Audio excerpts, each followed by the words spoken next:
మంచిర్యాల జిల్లాలో పేకాట రాయులను పోలీసులు అరెస్టు చేశారు. లక్షెట్టిపేట మున్సిపాలిటీ పరిధిలోని ఆంధ్ర బోర్డు సమీపంలోని ఓ లాడ్జిపై పోలీసులు ఆకస్మికంగా దాడులు నిర్వహించారు.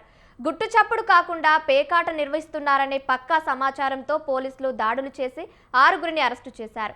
పట్టుబడిన వారి నుంచి 1,00,000 నగదును పోలీసులు స్వాధీనం చేసుకున్నారు. అరెస్టు అయిన పేకాట రాయులలో స్థానిక బీఆర్ఎస్ నేత కూడా ఉన్నారు. కేసు నమోదు చేసి పోలీసులు దర్యాప్తు చేపట్టారు.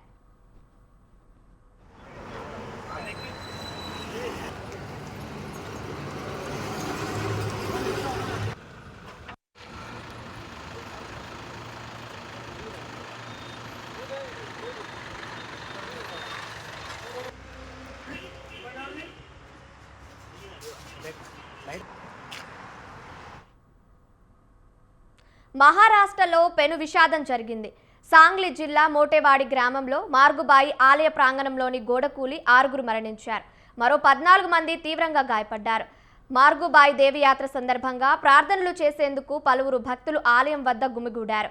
అదే సమయంలో భారీ ఈదురుగాలులతో కూడిన వర్షం కురవడంతో భక్తులు ఆలయ ప్రాంగణంలో తలదాచుకున్నారు. వర్షానికి గోడ నాని కూలిపోవడంతో ప్రమాదం జరిగింది. క్షతగాత్రులకు తీవ్ర గాయాలు కావడంతో మృతుల సంఖ్య పెరిగే ఛాన్స్ కనిపిస్తోంది.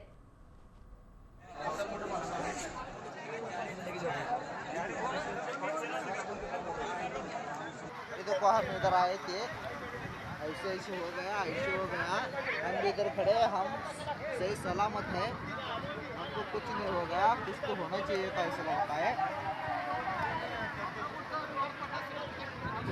गाड़ी आ गया आनो उलट ये गाड़ी